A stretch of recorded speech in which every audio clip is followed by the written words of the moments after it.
So we'll go ahead and begin, Lisa. Okay. So welcome, and thank you all for joining us tonight on our All Life is Yoga. This is a new series that we have that includes discussions, talks, interviews by various experts in their field, and it's actually being hosted here in Fountain Inn, South Carolina by the LaGrasse Center. I'm Rade, and I'm joined by Vladimir Yatsenko, who is my colleague at the center and also our very esteemed speaker tonight, Lisa Collins. Welcome, Lisa.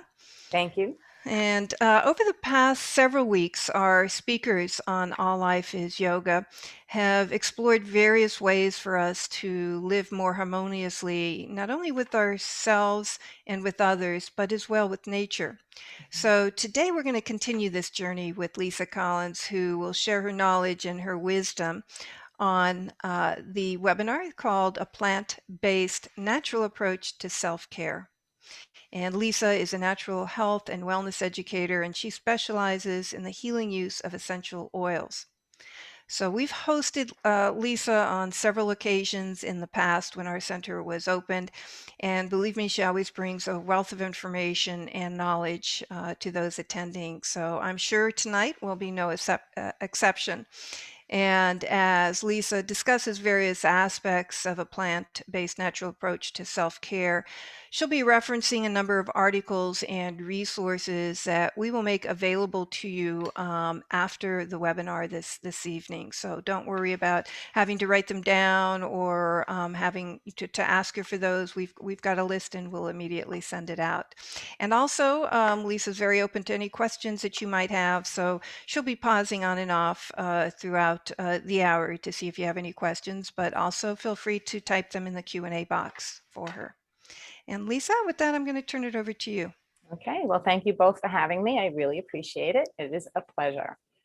So it has been for many years. Well, my name is Lisa Collins, in case they might have missed that.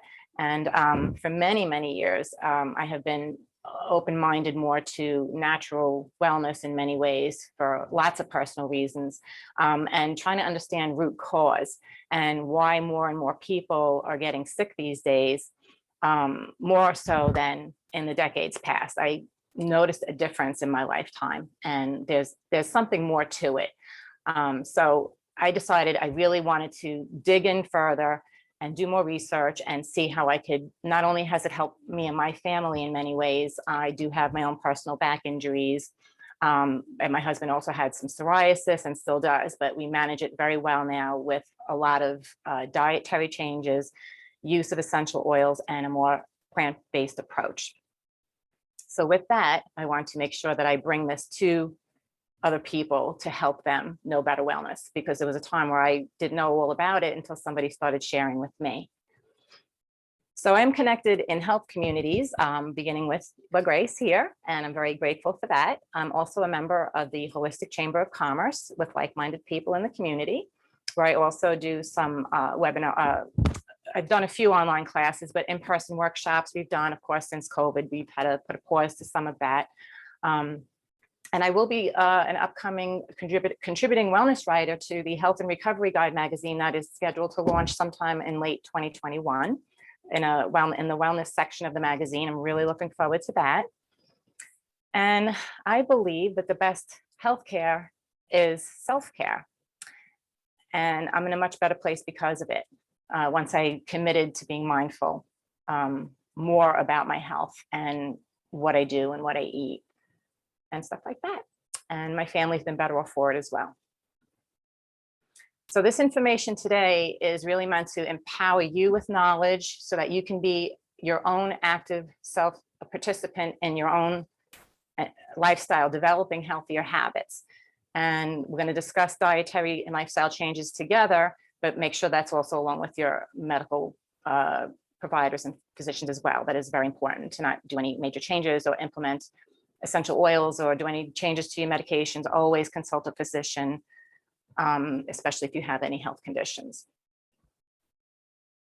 Okay, so what I've discovered that there is a microbiome that exists, and with that we are exposed to many things.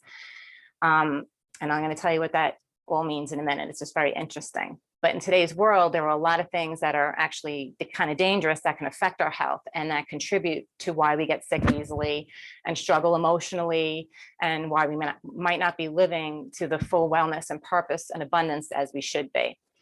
And a lot of times we're willingly exposing ourselves by the things we do, but there's a lot of things that we don't realize we're being exposed to, including our children and pets every day. So, and these things are from the food we eat, the lack of sleep, lack of exercise, our environment, products we use, everyday life.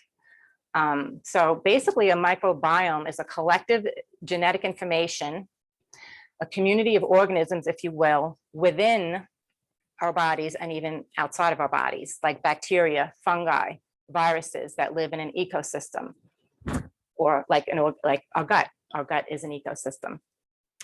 Up to 90%, or approximately 75% of our immune health, our overall immune health, comes from the gut, our digestive system.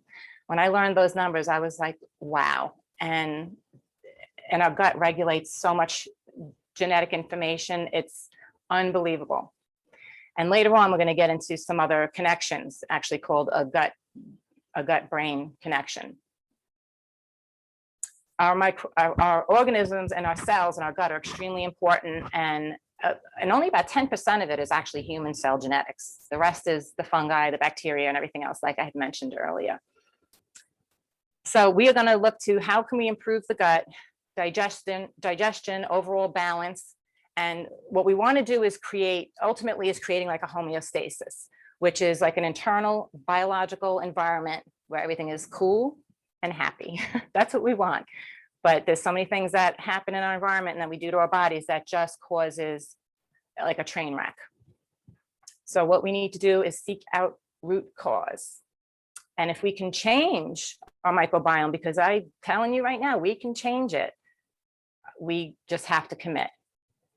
Over 70 million Americans suffer from digestive diseases that are linked to more than 40 diseases.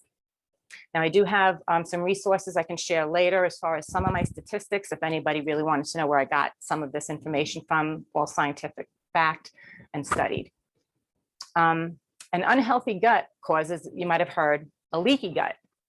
Like, what's leaking in there?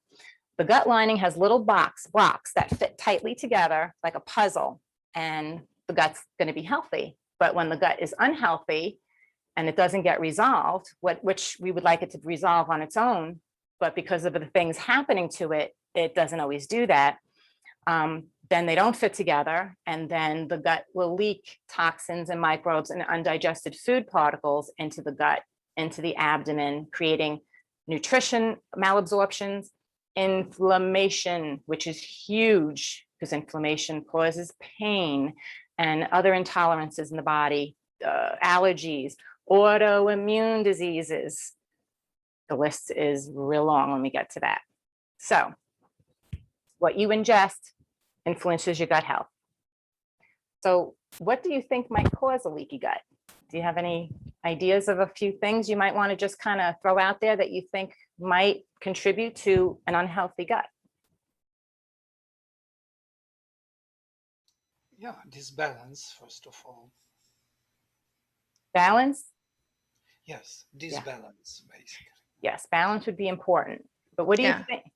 I was going to say, because the times that I have belly aches, it's typically when I've overloaded the system, too late at night when it can't be digested, and oftentimes, at least for me, too spicy of a food, to an excess.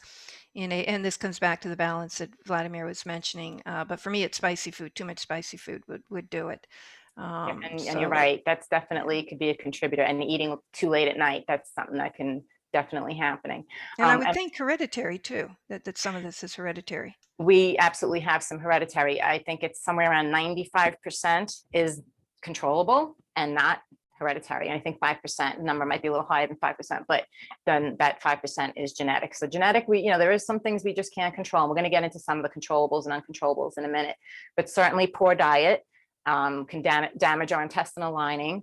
And most importantly, proteins found in unsprouted grains, sugar, and I'll be sharing a article link later that I had wrote about added sugars in particular. And we're going to talk a little bit about insulin resistance and too much sugar shortly as well, because before we can even talk about natural approach and how we're going to make it better, we can't just start doing all of that without understanding what we're doing and to begin with to make the conditions that way. Because ultimately we want to make our bodies be able to function on its own without too much of anything else, because it's supposed to do well on its own. But unfortunately, our modern lifestyle and other things contribute that we might have to give it some help. And there's nothing wrong with a little help, especially if it's from a healthy natural source. A good example of, and dairy products, GMOs and dairy products. It has said sugar, GMO, dairy products. So we're going to get into some of that too. A good example of the insulin resistance I was talking about is, for example, if we eat the bad white flour that's been a big no-no lately in the past 5 years or so, don't eat white bread, only whole grains, and that's absolutely true. But if we eat too much of the bad carbohydrates, especially from like white flour, the breads and the pastas and the cakes and the sweets, our body naturally is supposed to make insulin, which is a hormone for the body, to take the glucose sugar and then convert it to a usable form for our cells to use as energy. But without it, we couldn't survive. But if we have too much, the body isn't using it correctly, then we can have problems like diabetes, unless we will regulate it with synthetic insulin and diet, which millions of Americans are having to do that now.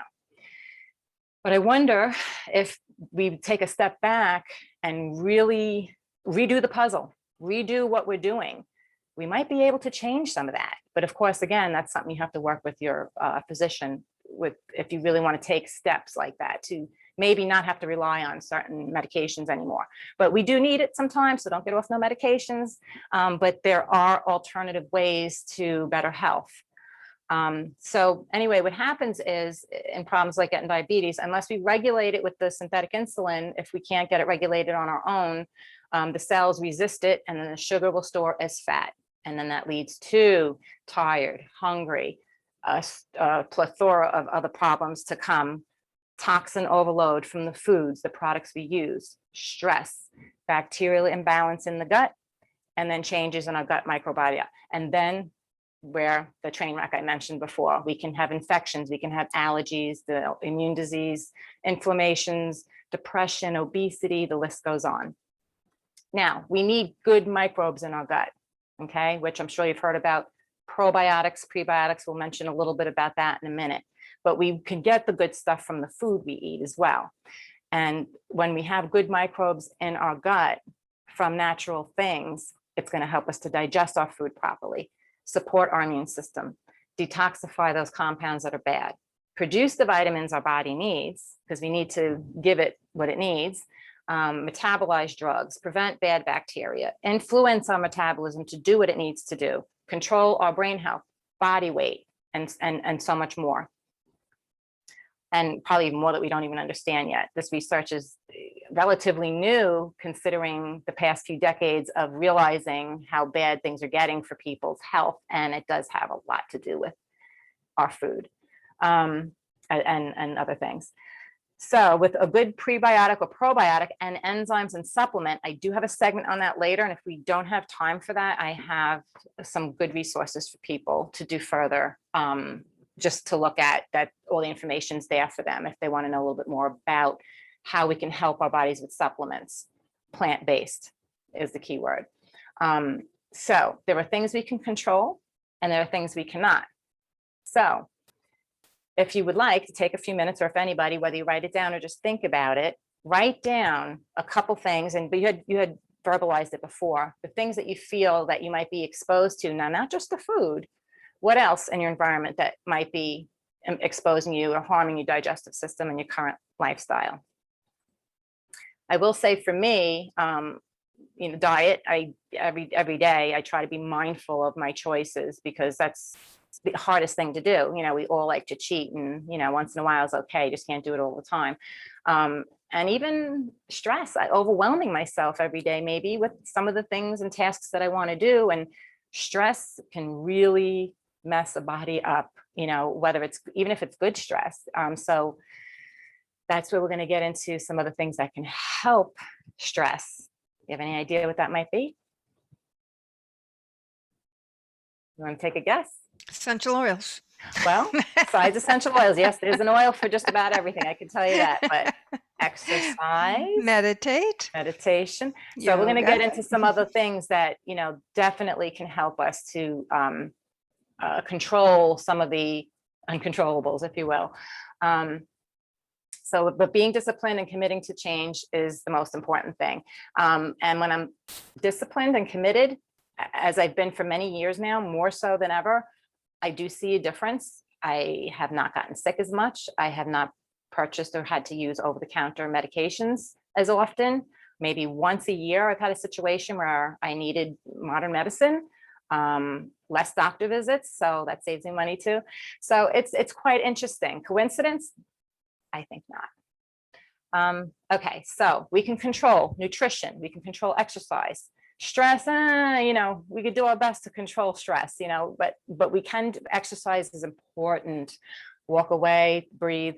Medications we can control with our doctor, of course. Genetically modified plants, we're going to get into that. That's actually a controllable to a point. I'll explain why in a minute.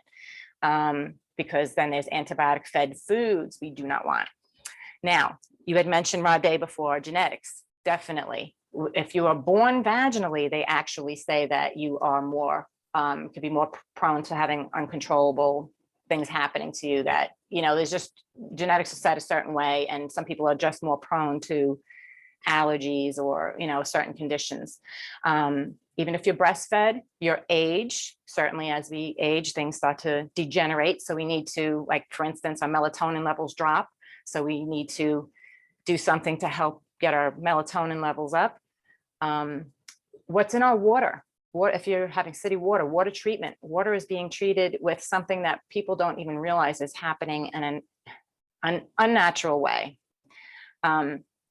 So like something we can't control, like if somebody, like fossil fuels in the air, I'm so grateful for a car now that has that little button that it's got the recycle, like all of a sudden the exhaust is coming in your car and you don't want to breathe that in. You're like, I'm going to die. So, and it's terrible, but there's just only so much emission control we have. And I wish there was more, and we may get there someday, but maybe not for all of us and now, but hopefully we continue to work that way for future generations. Somebody smoking right next to you, that's another uncontrollable, unless, you really walk away, but sometimes you're exposed to it and it's there. And also lack of availability, finances, and companies that are dishonest with their practices and their labeling. That's huge. We're going to get into that in a minute as well. So it's not easy, but your quality of life really can depend on starting to become more aware and paying attention, because there are many synthetic chemicals that are being put into foods, over-the-counter prescription medications, personal care products like deodorant, shampoo, room sprays, cleaning products, the list goes on there, clothing, bedding, and the list goes on. So closest to nature is what we want to try to do. So before I move on to the key culprits of something that's in the water that I was talking about a minute ago, does anybody have any questions? Now, I just hope that when you address this question or issue of water, if you could also maybe speak to those of us that buy bottled water with electrolytes in it, and what your thoughts are, if that really solves the problem or not when you buy, purchase bottled water in general, and then, some of these higher premium bottles that they have. Okay. All right. And I will do my best to remember that in a second. All right. Well, the GMOs basically are the genetically modified organisms that were actually introduced in the 1990s to make food bigger. Like, do you ever see those giant apples in the store? That's not really natural, most cases. But now I've grown some organic veggies that were pretty big too. So, but for the most part, unfortunately, a very large percentage, I think close to 90% of the food is genetically modified to make it more colorful, and it makes it more disease resistant, increasing crop yield, which I understand we need to feed a lot more people. So we have to do some certain things we have to do. But my favorite title of SAD, Standard American Diet, GMOs are contained in the majority of the food we eat. Roundup is the '1 problem, which obviously now they're trying to ban it and eliminate it. But the problem is it's a little bit too late. It's got glyphosate in it. I don't know if I pronounced that appropriately, but the overuse of Roundup in commercial and residential have caused crops to become resistant to it, which is what they want to get more of a yield. But the unfortunate thing is they even recommend you're supposed to wear protective suits, but then we're eating the food. Hello. Yeah, So I have a question on that, Lisa, because you've been out to La Grasse. We've got many acres there, and Roundup has been used many. We don't use it anymore, but even as frequently as a couple years ago, we were we using used to it. too on our Does lot that of property. stay in the soil? And so, if you're going to plant a garden or something, you need to really take this into Yeah, consideration. I would definitely take it into consideration. Thank you. Because, the close proximity, the more prevalent it probably will be. We got, what you have to hope for is the sediment in the rock, you get the groundwater, it's going to eventually dilute. And that is true, but it's still there and there still could be a buildup. I would certainly consider, if you're not familiar with your soil and what's been treated and tested around it, I would consider having it tested before you planted a garden. And then the more natural stuff you add to your garden year after year after year, it's going to get better and better and better. Where I live on with a lot of acreage, there was a soybean farm. Only God knows the practices that they might have done here. But now we've been here 25 years and we've done, the first few years we did the Roundup thing on the fence lines. But now it's been, I don't know, 7, 8, 9 years, but we still didn't use it like by our garden and everything. Because we're like, oh my gosh, it's going to get into our food. Like I was like, you could just smell the chemicals. I just knew, you just get that vibe. It didn't smell right, So, but the shame of it is the overuse of Roundup has caused crops to become resistant, like I had said, and they are seeping into our water supply, and they're found in the water systems. And a lot of bottled companies that bottled water bottle companies, water from, wherever they can get it from. And if it's not been tested that the glyphosate is in there, you could be getting a small amount. Now, it's not a lethal amount, because otherwise, everybody would be dropping like flies, let's face it. But there is traces of it in so many things. And unfortunately, in America, we are the world's biggest GMO lovers, compared to so many other countries, astounding, like 80, 90% usage to 10, 15, 20% usage, if you will. We've used 18.9 billion pounds of product since 1974. And I have links to share with everybody about this whole genetically modified and list of chemicals and stuff. Okay, so let me move a little bit more forward here. The highest GMO crops: soybeans, cotton, corn, and sugar beets. So if we don't think these chemicals are not affecting us, they are, because there was a time we weren't using chemicals. And although people didn't live as long, it was because we didn't have the technology for surgeries that are simple surgeries and simple, like a common cold even, that we could have saved a lot of lives. There's over 200 chemicals found in a newborn baby's umbilical cord to this day. And the genetic modifications of all of these plants to create higher yields are just foods we're eating. So that's why it's important to start paying attention, because the plants tolerate the herbicides. We don't. Maybe for a time, but at some point it's not going to be good for us. And with that much chemicals going in our body, from that tomato, from that piece of bread, and then from that deodorant, and then from that moisturizer, because these chemicals are in everything that's produced in our bodies, and even medicines administered, causes hormone disruption and in our endocrine systems, even in the growing, developing child. And that's where it can even begin in the womb, because what the mother ingests, so is the baby. And when it affects our endocrine system, that's pretty much how part of our whole body works as well. And, that can change even sexual dysfunction and reproduction. It's alarming. And the side effects that we feel, like nausea, headache, fatigue, people are just living with that like it's normal. It's not normal. We shouldn't be like that all the time, tired all the time. But these toxins build up in our body. And basically when that happens, it's interrupting and disrupting the microbiome of our systems and interfering. And that is called bioaccumulation. It is a buildup, a chemical buildup that builds up over time. And I like to call it a slow poisoning. And our bodies just can't break down some of these chemicals because they're not natural. Our bodies do not recognize them. They don't know what to do with them. So they attack our good microbes, our good cells, and cause, all of the problems people are having today. So what can we do to start lessening our exposures? When we read our labels and know our sources, now we can't be calling every company and how do you do this, how do you do that? But believe me, there is a lot that you can do. I've researching, you could find so much about a company and a little bit more about what they believe and what, I mean, not everybody tells the truth, but you can get that vibe and you can see their packaging. You can, call the company and ask questions.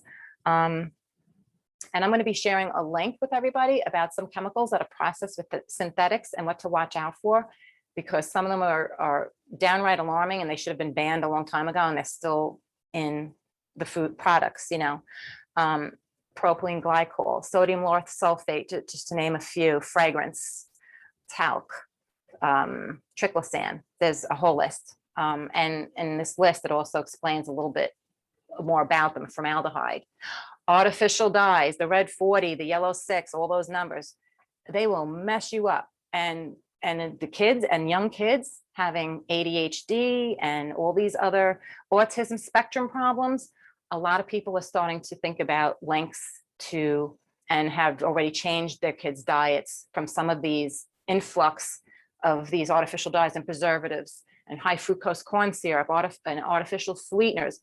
And these kids are making 360 turnaround. But the thing is you have to commit and you have to have your family commit, and cheating would have to be very rare because then it triggers. And some people are more sensitive than others.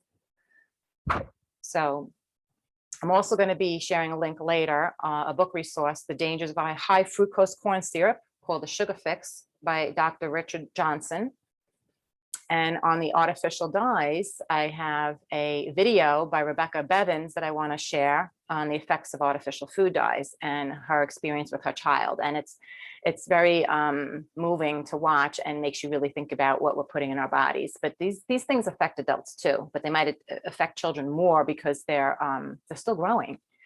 And but there are alternatives to natural dyes. So when you read your labels, beets, carrots, spinach, pumpkin, berries, turmeric powder, saffron powder, paprika, these could all be natural ways to color, like the chips. They don't have to put red 40, which can have somebody have anger issues or something, or violent tendencies and brain fog and all these other crazy things, or focus the attention deficit is, So Lisa, let me just make sure I understand what you're saying. So you're Yes. saying these dyes, the red whatever and the yellow whatever, these are being used even in our spices. And you said Yes. turmeric are fruits. What were some of the others that you mentioned? Well, some of the stuff I was mentioning was some of the natural dyes that we want to look for on the ingredient labels and see, like we can pick up packages and don't always be fooled by the front. Like natural, nature's best. You go on the back and it's high fructose corn syrup in it. That's not nature's best. So, it takes a few extra minutes, but you glance, you become familiar. If the list is this long, put it down. And truthfully, if it's in a box, we probably shouldn't even be buying it technically. If it's either, there's a Jillian Michaels, I think I'm going to get to have a note somewhere. She's a fitness person. She doesn't come from a mother or have, oh gosh, where was that? It was so funny. I'll get to it, but then don't eat it, or grow out of the ground, then don't eat it.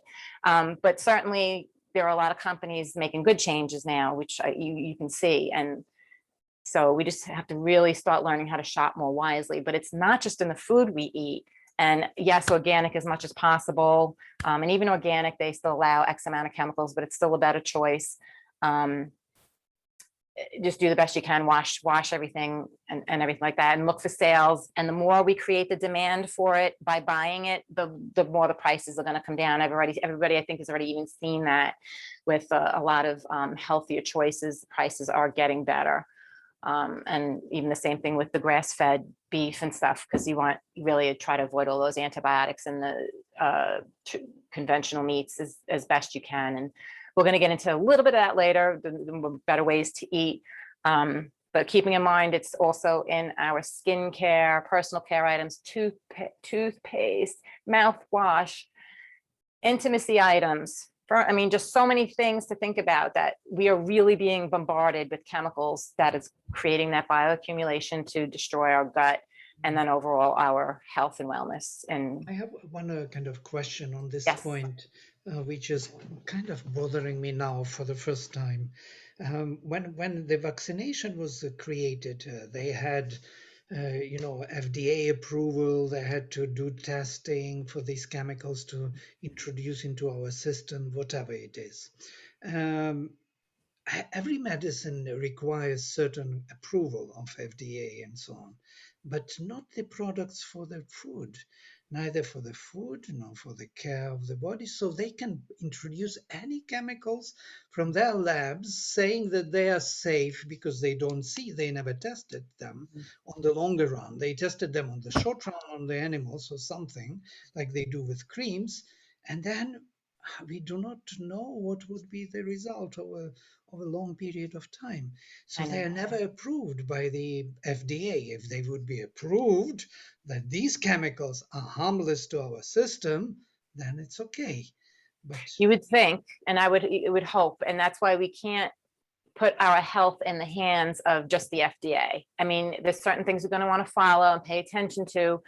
We have to do our research because there's a lot of things being left, undone and not changed and not regulated. The unregulation is not good, and trying to find companies that are just taking matters into their own hands and making sure that they're producing stuff that's better quality, less ingredients, more natural ingredients. Those are the things you just want to look for, whether it be on the label. Take 5 minutes. We have the whole wonderful world of Google it. I wish, like, with my kids when they were younger with school, I'm like, Google it. I mean, I could teach it, but it was wonderful because what you want to do is find common ground. That was where I was going to get to next, because are they safe enough? How much chemicals are in the food? We can't control everything. We can only do so much, but even every little bit will make a difference in your health. Finding common ground on, like, if you Google something and, let's just say about one of the artificial dyes or something, and you find 5 or 6 health resources all saying the same thing, and they're doctors, for instance, odds are they've done the research and they got the scientific stuff. And I've seen some of these articles, these scientific studies are like 3 miles long. I'll start reading it, and of course half of it I don't understand because it's real technical, medical terms. But studies have been done, and they just, some of the changes aren't being made, that the negative effects of some of these chemicals in the food. Reading labels is important. And one quick thing, the sodium lauryl sulfate, I really wanted to mention this, was originally made to use grease, remove grease from car engines. So, and then they put that in like shampoo. Okay, so these things can be damaging to our skin. And even the American College of Toxicology will say some of these things are considered safe. Not everything is. That's why I'm going to share that link later from the Environmental Working Group with the list of the toxic chemicals that have already been studied to not be good for us. So if you see it on a product, I would recommend trying to steer away from that. And they even say that if they're in low concentrations, under 1%, that we would be safe. But some sodium lauryl sulfates are as high as 30% in concentrations, I have found. So, that's where the regulation comes in, and that's what we need to worry about. I'm not okay with being poisoned. I'm probably still being poisoned in a slow way, and we can't freak out about it because, otherwise, then we get stressed and then we made our problems even worse. But there are a lot of things we can do and choices we can make, including making real food on our own, as much as possible. So we'll get to that in just a minute too. So I started doing a concept kind of cool, like ditch and switch, so I'm no longer buying this product because this is no good, but, oh, I found this alternative. I remember even finding, if it was Nature's Promise or something, in one of my local supermarkets years ago, my kids love Pop-Tarts, and they had all the dyes and all the preservatives. I was like, oh my gosh. And then I found the other Pop-Tart brand, and it was like 30 cents more. And it had the artificial beets for the coloring and everything. And they still look pretty cool. And guess what? They tasted good. And they were fine with it, you know? So there are things we can do, you know? The ice pops for the kids. You know, I talk about the kids. I mean, my kids are grown now, they're both in college, but they're loaded with so much junk. There's so many ways to make natural ice pops now, even with just juice. You know, if you find a good 100% juice, try to get one a little low in sugar if you can. We're gonna get into the sugar thing, but okay, so there are lots of things that can disrupt, and I'm going to pass on through all the chemical stuff because we're going to share resources later. And carcinogens also. I'm going to have a list of carcinogens, known carcinogens to avoid, and chemicals. Okay, so let's see where I'm at here that I think is going to be really important, because I do want to skip. I have a lot of stuff on the research and the details of stuff. I think, Lisa, too, you know, it's not just like you said earlier, it's not just the food you digest, but what are you putting on your skin? The lotion you put on your skin, the makeup that you put on your face, the hair dye that you're using, or the shampoo, as you mentioned, all this stuff gets absorbed through the skin and into the body. So, And it does. And then when they say over 200 chemicals a day, it's true, because if you look at the amount of ingredients that are maybe in your deodorant, then the amount of ingredients that are in your shampoo, then the amount of ingredients in your toothpaste, and then the amount of ingredients in the 3 different meals a day you have, depending on what sources they're from, you start adding up all those chemicals, you may be getting some of the same thing that's bad 7 or 8 times. So there goes your increased percentage on that chemical, and so on and so forth. And like you were talking about the FDA ruling, Vladimir, too, I have a note here about the antibacterial soaps, and I have a link I'm going to share with that as well later. It was alarming that they lead to antibiotic resistant bacteria and having negative hormonal effects on the body. So yeah, just use soap. You know, we're going crazy with the hand bacteria. Oh yeah, it'll kill some of the germs on your hands, but it's also doing some other bad things to our bodies.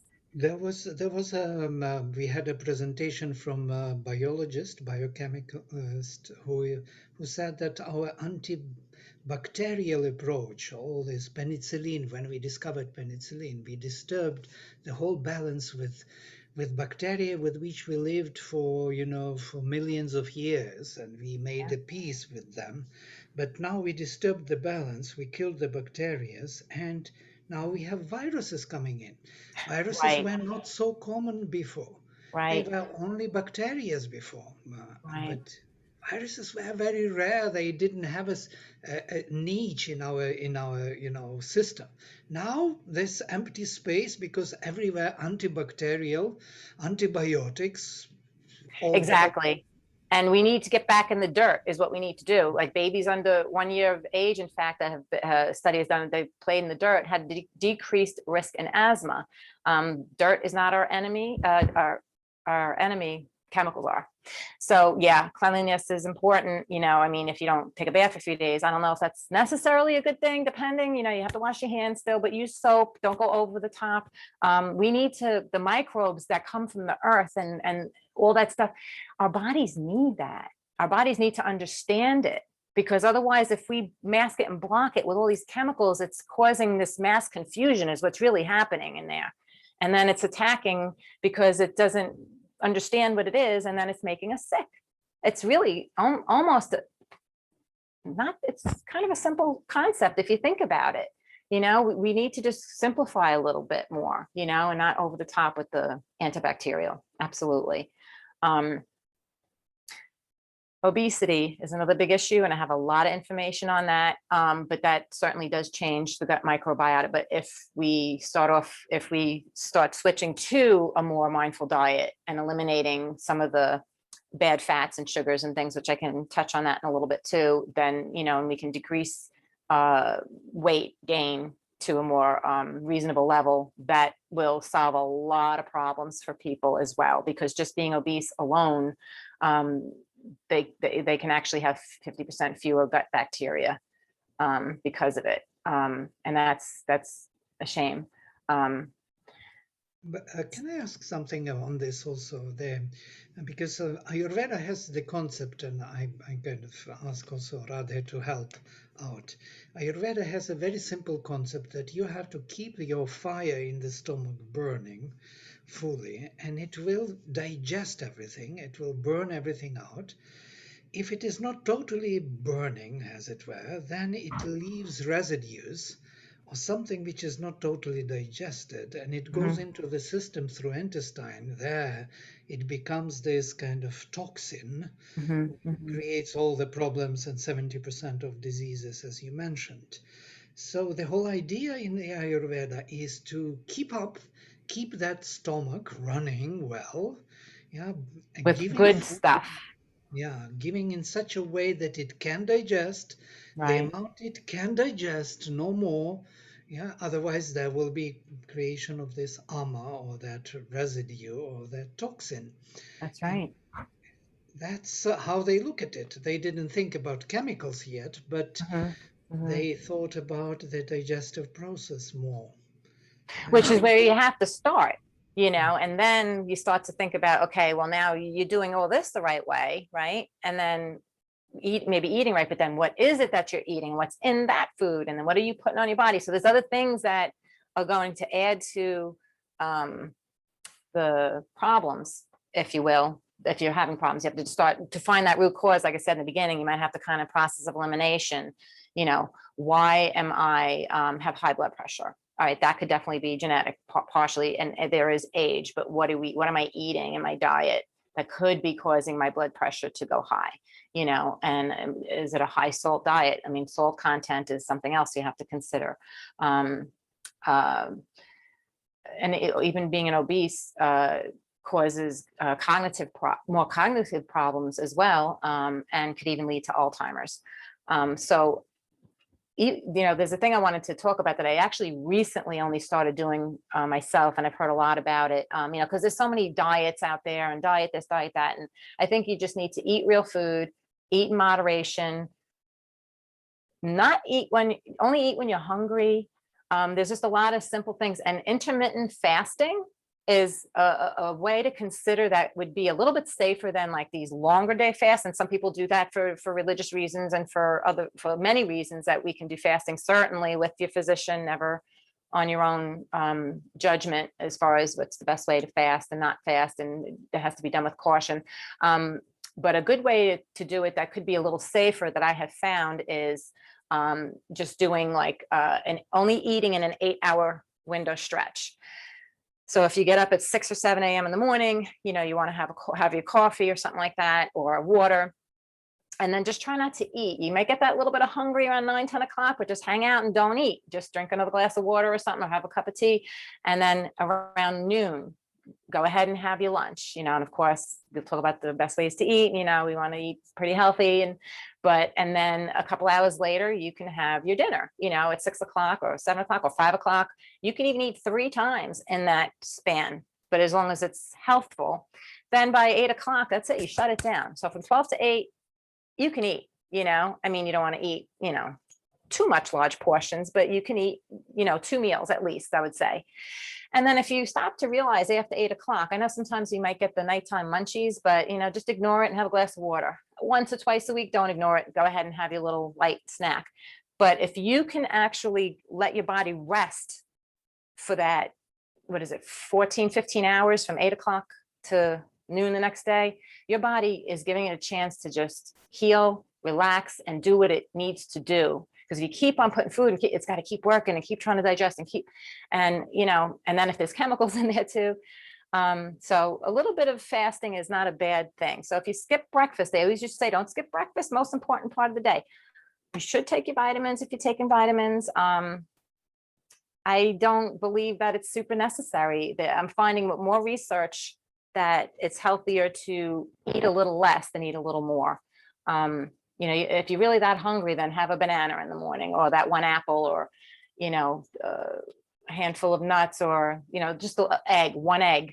Even the egg is really healthy for you, and then nothing until later on in the afternoon. So there's really no rhyme or reason to it. It's just, I know that if you do a little bit of intermittent fasting, it could be a good way to maintain your weight, detox your body a little bit, clear your mind.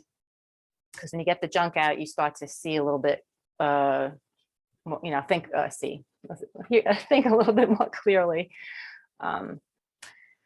So with that said, let's see. What else? But I Big also do question. think that you start to see a little more clearly too. You know what? Because You're probably right. these toxins can accumulate They into can. like dark spots in the eye, and That's true. when you fast an extended period of time, there you'll actually see these black dots. So it's toxins releasing through Like the the very floaters. organs and stuff. Yeah, yeah. So you'll see better, smell better, Hear better. hear You're better. absolutely There right. you go. And just feel better Yeah. overall, but here's the thing too, it's not going to happen overnight. It could be several weeks or even a couple of months before you really start to feel the difference or notice a difference, because, your body needs time to flush out those toxins and start to adapt to this newer, healthy way that it hasn't been familiar with for a while. And sticking with it, of course, is the hardest thing, but And I think since Vladimir brought up Ayurveda, the approach in Ayurveda is gentle, right? Gentleness. We don't want to shock the body right. and go into an extensive fasting period where the body can't handle the release of all Exactly. these toxins. So it's slow, modest, over time, patience, and gentleness to the body. Yeah. And I think that's brilliant. That's exactly, I think, how it should be. I guess, and to wrap up this part of the segment, with the gut brain connection, which I think is pretty interesting. The digestive system is sometimes referred to by experts as our body's second brain. So like that saying, be mindful what you're eating. I just thought that was kind of neat. But we have neurotransmitters in our brain that communicate between our brain and our body as well. So they're responsible for our heart, our lungs, regulation and breathing, gut digesting, as well as our mood, concentration, and weight. So there is a gut brain connection. I wish I knew exactly how it works, but it does. It's connected, which is just even more interesting. But most neurotransmitters are formed in the gut. So before going into the blood and then finally into the brain. It's a crazy connection. So, but go ahead. Just on the topic that somebody from our biochemist explained, that when we start eating, which it goes into the tongue has receptors which are immediately indicating what is coming in. Right. So what is coming into the system. So all the system, all the our light switches get turned on. Immune cells, they're ready to jump in because they already got the signal from these receptors, the biggest number of receptors under the tongue and around the tongue, which communicate through saliva, communicate these to the brain and to the whole spinal cord, where the immune system's cells are produced from the soft brain. Incredible. It is. And that part of the brain there's a part of the brain called the hippocampus, and that's where the brain actually will regenerate cells, or called neurogenesis is what that part of it's called. And with that ability to regulate the cells, regulates the microbiome in our gut. So it's like, I don't know, it's really cool stuff. I actually, in school, math, I was a C, not good in math. History, B, science, I got an A. I love science. I always love science. I just find it kind of fun that this was kind of the stuff I'm into now. And another interesting thing about the hippocampus and how it regulates emotions and long-term memory and spatial relationships, which is our ability to understand and recognize and discern objects, like this is a glass. Like, to even understand that is a big deal. And how we receive information in our environments. So you got to think motor skills. And for some people that gets cut off with different, the autoimmune spectrum, autism and stuff like that. Even just to drink out of to drink out of a straw could be very difficult, because that spatial relationship has been disconnected potentially by chemicals or something that's not right, but there could be things that might be able to change to improve that. And I know there's lots of studies going on, and boy, I hope that things like that get better. And I do have a girlfriend that has completely changed her son diet, who was diagnosed with autism, and this type of direction that we're going to be talking about, the natural approach and the eating, we've already started discussing, and stuff like that, and other things we can be doing. And her son has done quite a 360 himself. He's now a young man in his 20s, and he even knows when he cheats, even at a party. If he had a cupcake with red dye on it or something, and he gets like messed up, and he can feel it. He's like, oh my goodness. And he knows what he has to watch out for and stay away from, because it changes his entire way of just everything focusing and thinking and doing. But when that doesn't end, it gets worse and worse and worse and worse, and the disability gets worse. So, all right. I have a question about the indigestion. Indigestion is the biggest kind of issue from the Ayurvedic point of view. Most probably, if these preservatives and these chemicals are meant to protect or to keep up with the fruit alive for so long, not to interact with other bacteria and other, it is those chemicals are actually creating indigestion in a way. They are not allowing the food to be totally and easily digested by the system. So because they are there to preserve as long as possible those fruits. I just got Exactly. this idea and that could be the bigger issue because it creates a lot of toxins. Mhm. Not so much maybe even chemicals. Chemicals are taken into the to throw out from the system. Maybe I'm just thinking It might be scientifically. part of it, but yeah, there's so much going on. And even like this other thing I had come across with, just one more brief touch on autism. Research has been done that foods containing casein, which is a protein in milk, has contributed to some issues with it. They still need more data, but they're really looking into it. So they feel like there's other things they might be able to do to change the type of milk they might be drinking. That might be something. But balancing carbohydrates and sugars has been very helpful for people with ADHD.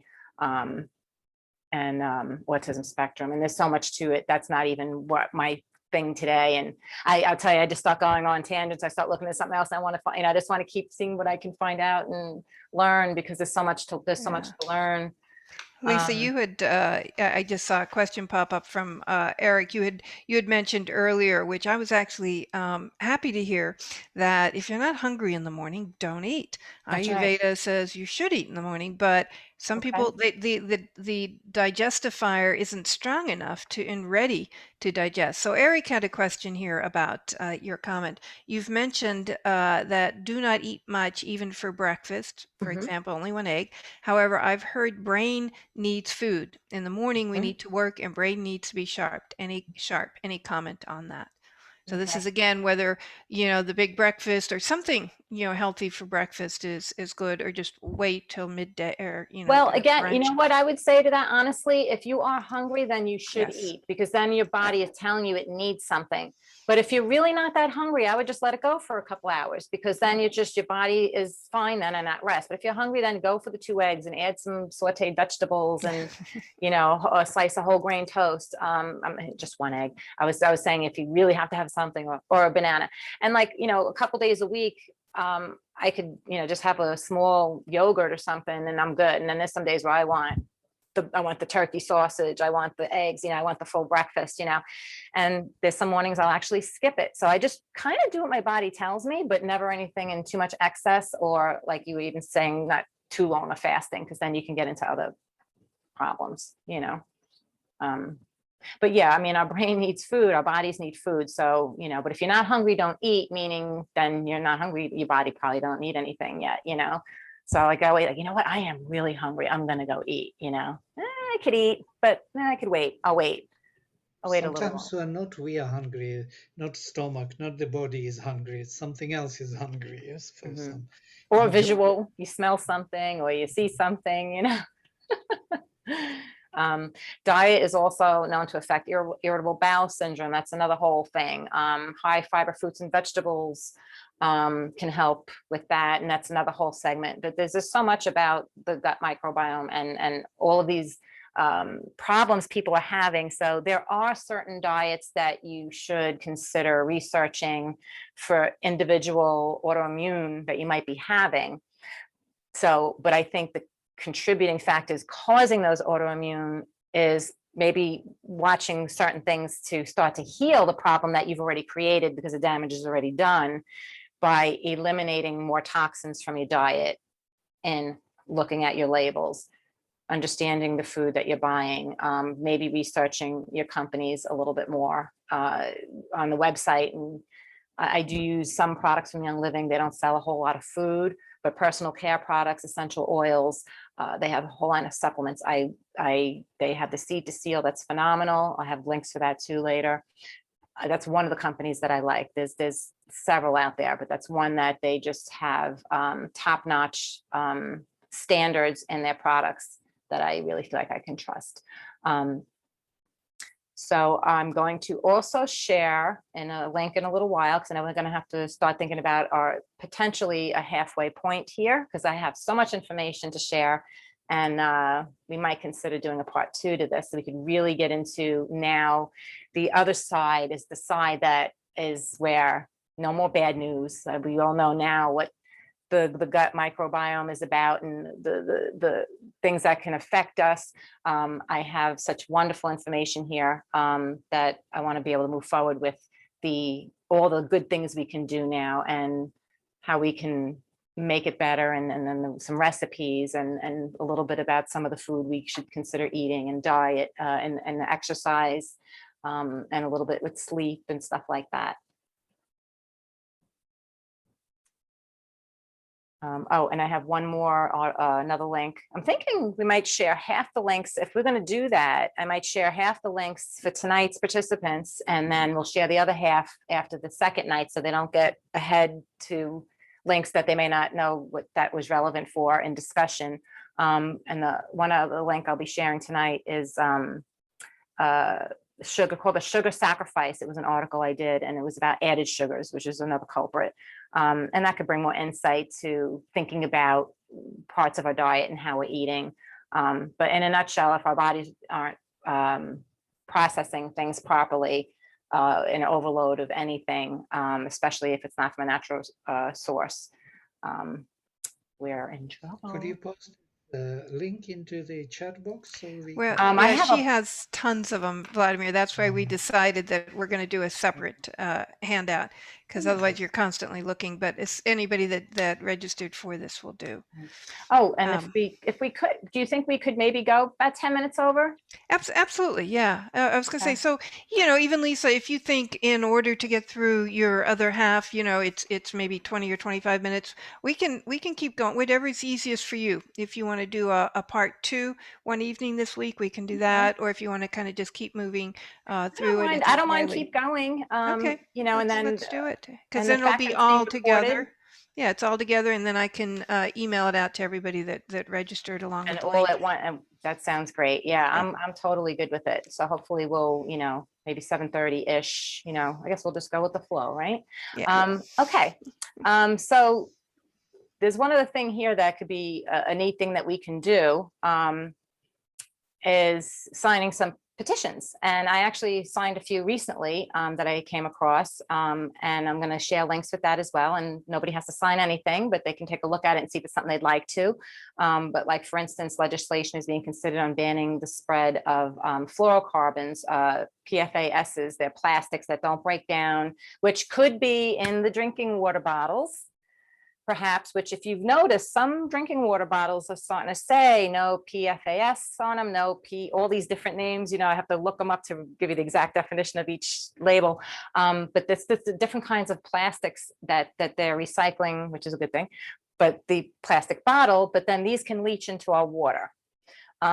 So I probably, like, I use like a steel water bottle, and we actually have a Berkey. That was personal choice. And then we have well water, which has been tested to be pretty good, but I just use that and filter it. But even, you know, a good filtered water, and a water bottle, like your own water from your faucet. If you know your city water may be better than the bottled water.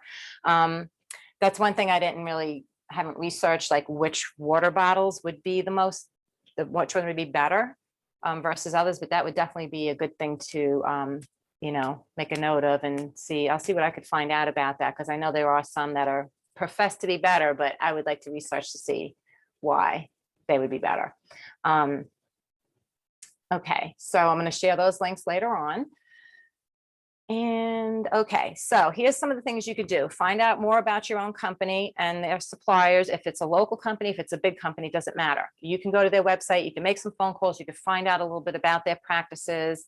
You can even, if they're local in your area, you can even ask if you can visit. If they say you can't, then they're hiding something. You want a company that's more open with their, you know, disclosure, their information available to you and how they do things with production. Becoming familiar with the commonly used bad ingredients, which I'm going to share that list later, like I said, in the links, and that's at the environmental working group, which is really helpful. I've become more and more familiar with the chemicals names that are definitely no-nos. Cooking your own food, because you know what you're putting into it as far as additives, salt, not too much salt, sugar, none, you know, so if you're just using fresh tomatoes to make a sauce. Now, when you buy jarred tomato sauce, just look at your labels, because they'll add a whole lot of sugar in there sometimes, and that's not necessary. And sugar's not good. Too much sugar is not good. You want to eat food that mostly comes from a plant or a tree, fresh fruits and veggies. Choosing more alkaline-based foods to help keep your pH balancing from acidic foods, because when your body is high in acid, that also is going to cause a lot of digestive issues and reflux and autoimmune skin problems. If in eating meat, if you choose to eat meat, definitely less fatty. Now, we do need some fat, but don't eat a lot of it. Again, too much of anything is not good. Moderation is the key. You want leaner meats, leaner fish, and typically not so much larger than a deck of cards. You know, we don't want that big old piece of steak, but, you know, once in a while, perhaps, but, you know, if you did that on a daily basis, that's too much for your body to digest properly, to handle. And then of course, you're adding more calories and more fat, things, too much of stuff you don't need. You want to fill your plate Vladimir, with more vegetables and more healthier type stuff. Vladimir, can you hear me? I can't do my video. It says the host has blocked me from showing my video. Really? 1 second. I do not see it.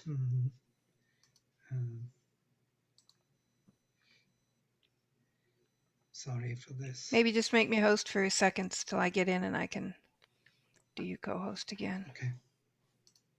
Now it says you can't start your video because the host has stopped it. Oh, God. Now it says Lisa's the host. Uh-oh. Sorry. All right. What can I do about that? No.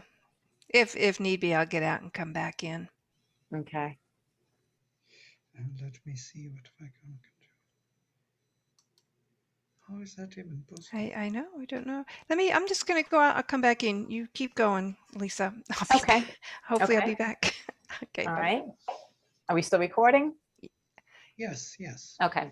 Broadcasting and recording. So Gotcha. Okay. As far another thing we can do is looking for the plant-based products, getting into the more natural approach, particularly in everyday use areas like your laundry detergent, your dish detergent, your bathroom cleaners. And I'm starting to see more companies putting out plant-based, derived from natural ingredients. So the more that we can do that, the better off we're going to be. And I know there's a few of the companies out there that are starting to do that. And I also know that Young Living is one that's really good with their cleaning products and stuff like that, with because it's derived with a lot of essential oils, because they have amazing abilities to antimicrobial and cleaning, like cinnamon bark and clove and lemon all have natural abilities to clean. So, and plant-based will have safer ingredients all around. You can even do some of your own make your own cleaning products at home. People use vinegar and baking soda. Just even hitting a Google search on DIY your own bathroom cleaner, natural cleaner, they're everywhere. There's so many recipes that you can try.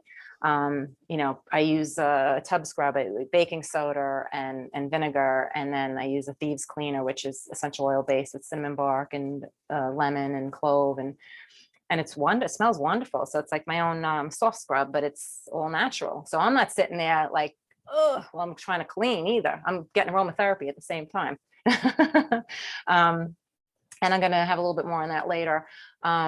Using a wool dryer ball. I bet you a lot of people didn't think about those dryer sheets are loaded with toxic chemicals, and we're just putting more of them on our clothes in the dryer after they came out of the washing machine with more chemicals on it. It's like, oh my gosh, it smells kind of good.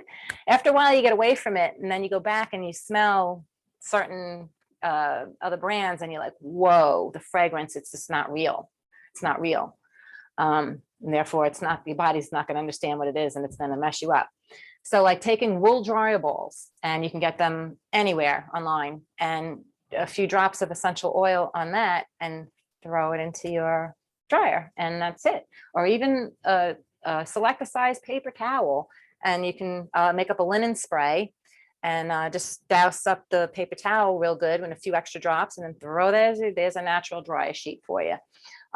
Using a diffuser, I have one behind me there, with essential oils is another great way to purify the air in your home. There's tons of essential oils you can choose from that will be specific on for what uses they would be, whether you're looking to boost your mood, create a little more focus, calm you down, help you with sleep, purify the air because somebody just fried a hamburger in the other room.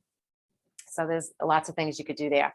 The plugins, the room sprays are creating an environment of toxins in our homes. And then for our pets and our small children running around barefoot, we walk barefoot.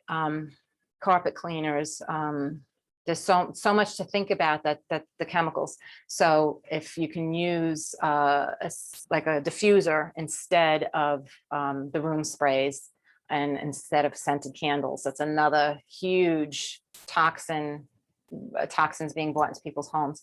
You can buy, I wish I had it in front of me right now. It's called a Flairosol bottle, and you can get them on many different essential oil accessory websites and stuff. And it's a spray bottle. Instead of a traditional spray bottle, it's got the aerosol where it goes shh, and I fill it up with water, a tablespoon of witch hazel, low alcohol content, and then 30-40 drops of some of my favorite scents of essential oils, lemon, cinnamon bark, peppermint, and there's my room spray, bathroom spray. And that's so much safer and healthier to do. So taking the time is going to be worth it, because once you start deciding, and you can't switch everything in one day, but once you start deciding, okay, I'm going to get rid of my dish detergent and I'm going to switch to this, or I'm going to start using this, I'm not going to do the scented candles anymore.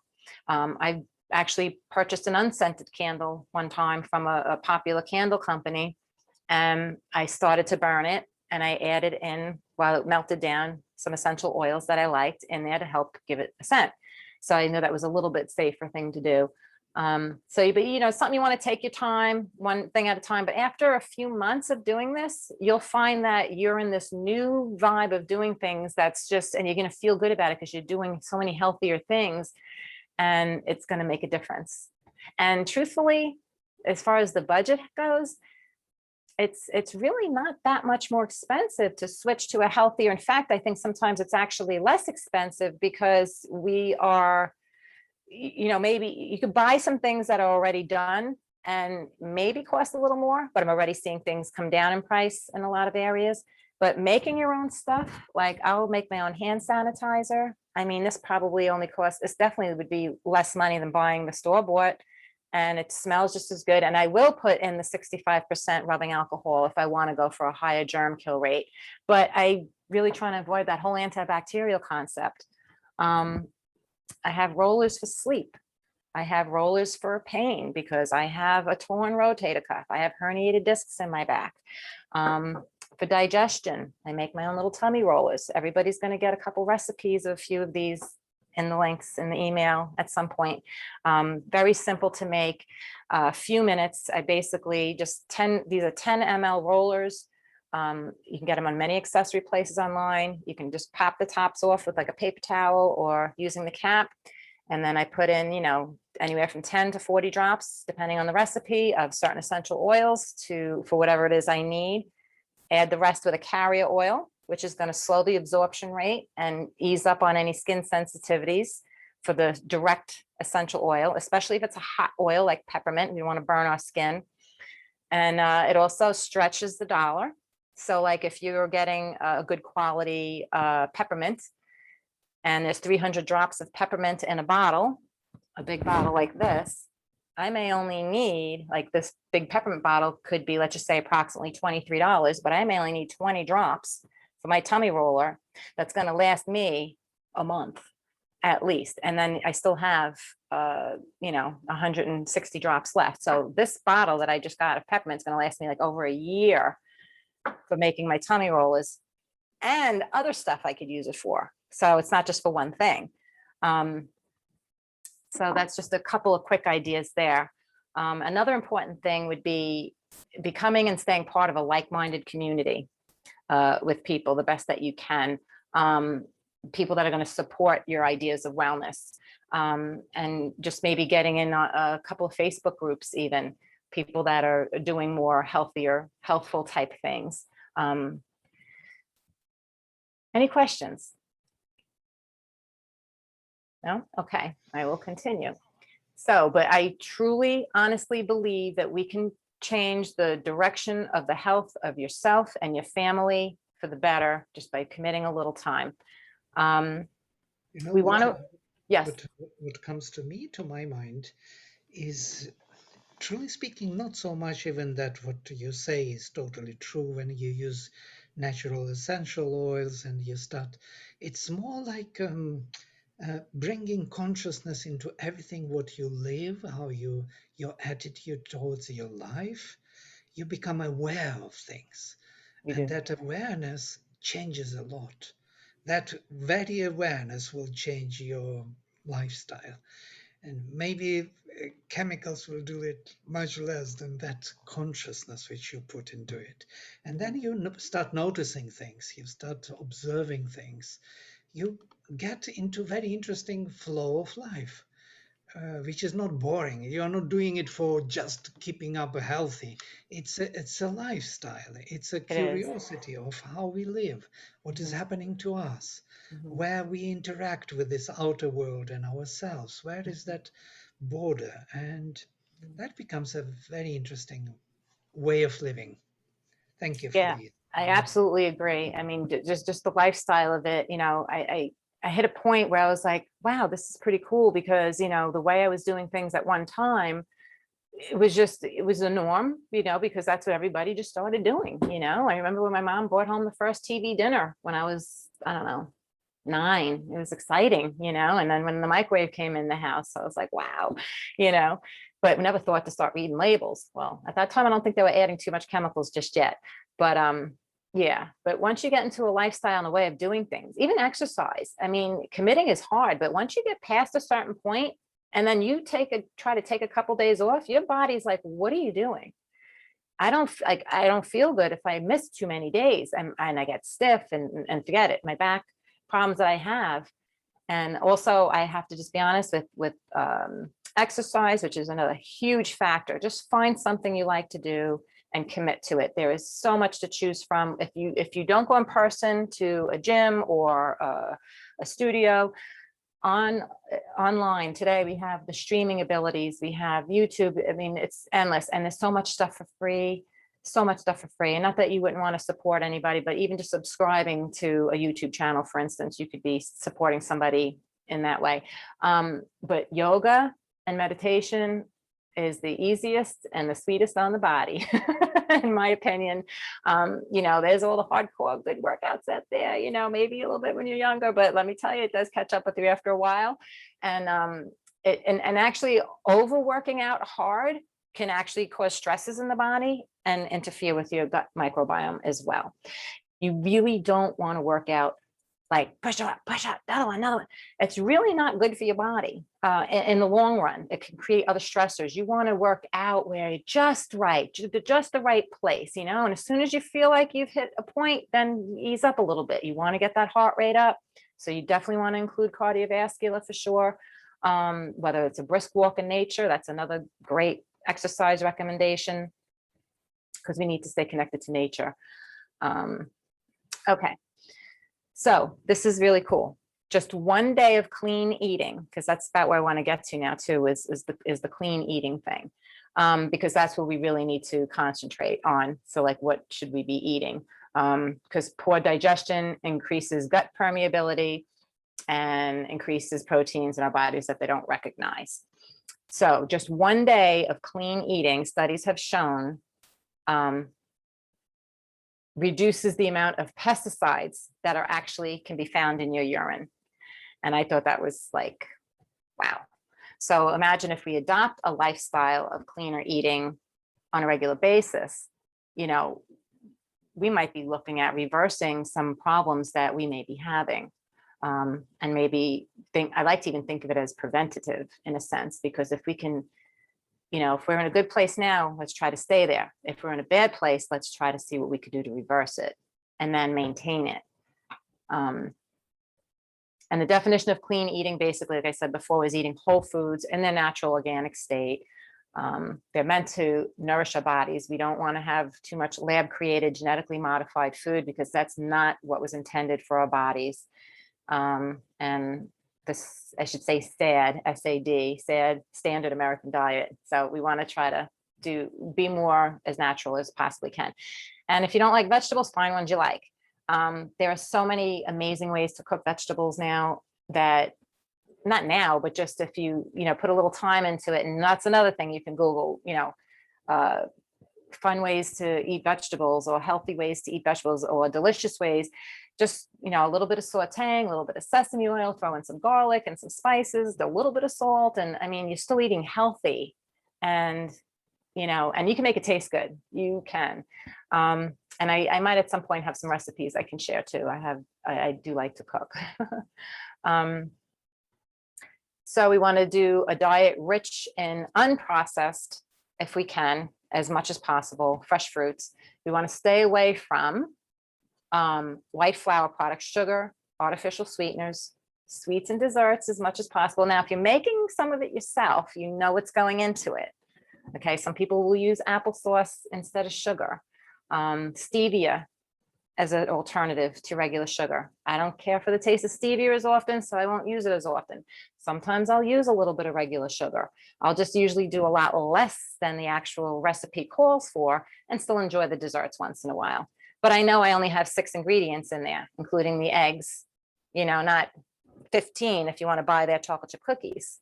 So definitely stay away from high fructose corn syrup, vegetable and corn oil. No good. Soybean oil. You want to think about stuff like olive oil, grapeseed oil, sesame oil. Those are healthier oils. I'm going to also share a link later on an article I did, a link to healthier eating on my website. Proteins, average person only needs about 0.8 grams of proteins for an average of 165-pound person. So you want to consider, grass fed if at all possible, just because they're not being loaded with the chemicals. That's going to just be more stuff for our body.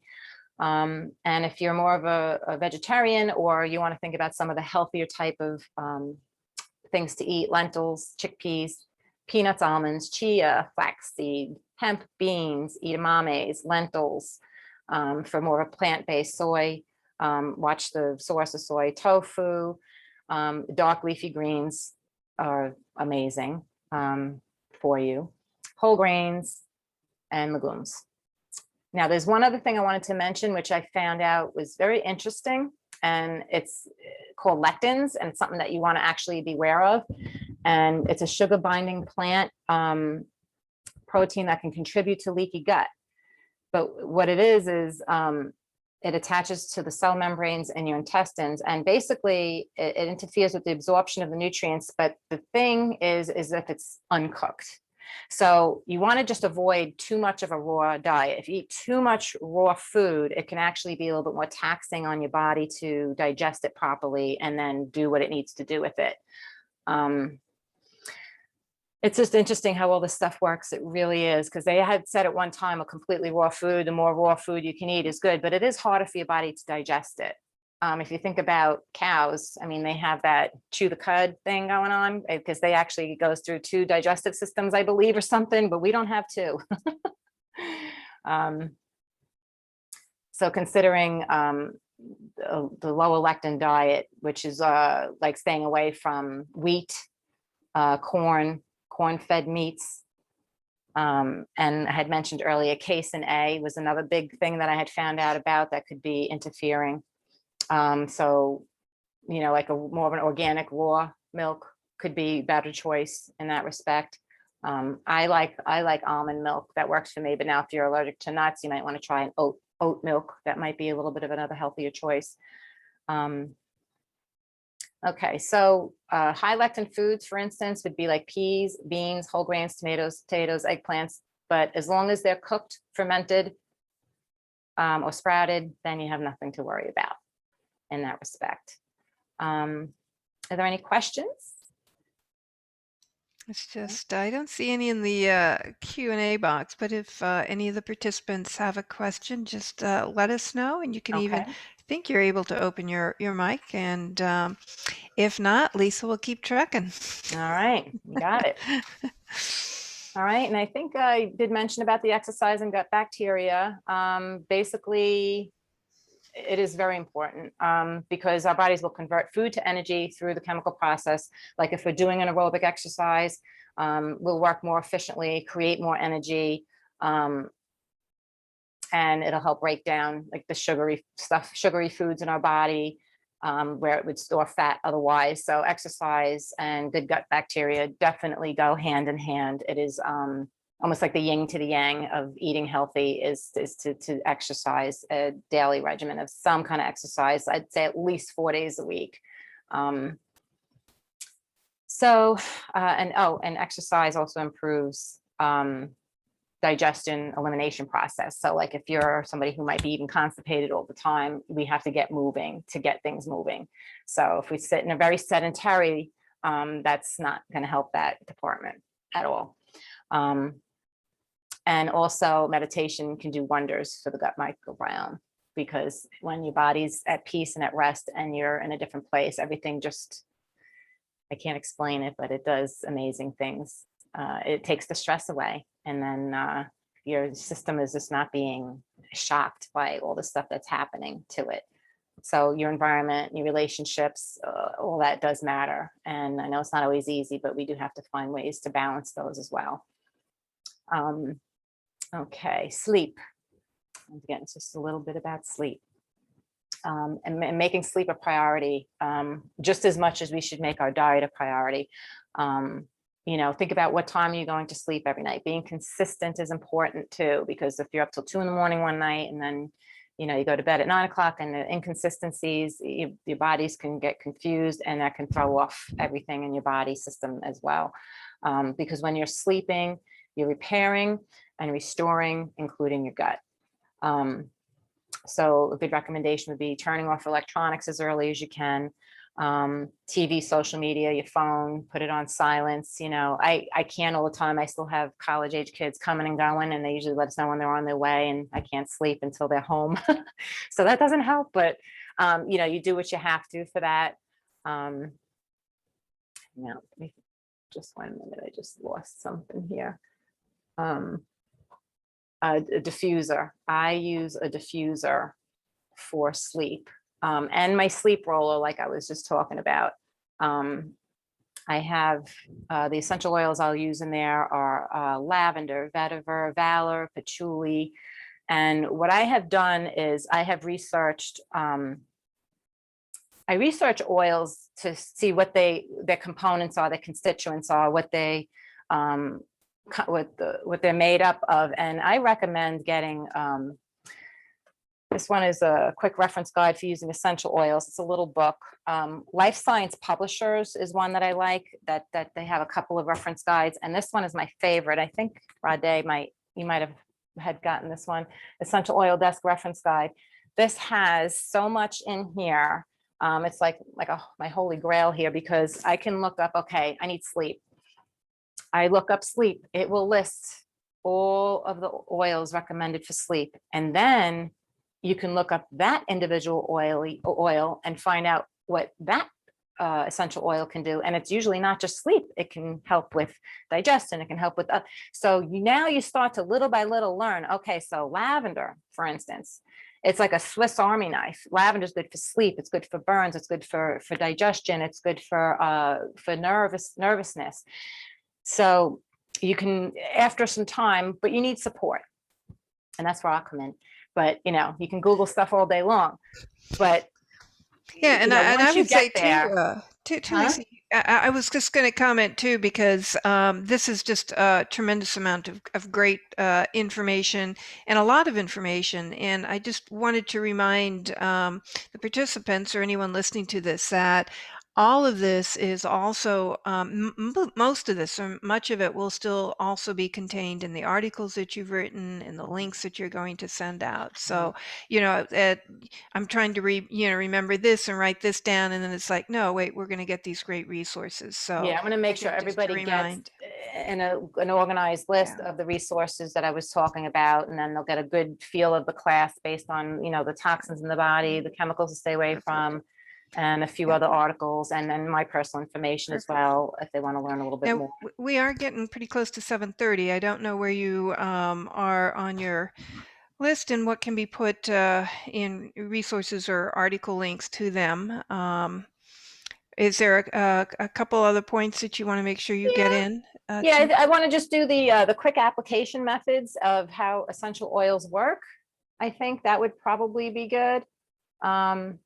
Maybe we can have another session on this because it's yeah, I don't want you to jam it and to Yeah, why don't we do that? I think that would be really good, because I mean, there's so much to learn, and I get so excited about it, and I don't want to cram it. And if people want to pick up on part 2 from here, this would probably be the best place to pick up, because we definitely covered a lot, including then a little exercise and sleeping, which maybe I'll just wrap up with a few more sleep points since I was just right there. And then from there, it's all about how to use essential oils and the best way to implement them and benefit from them in your everyday lifestyle, as well as clean eating and diet and exercise.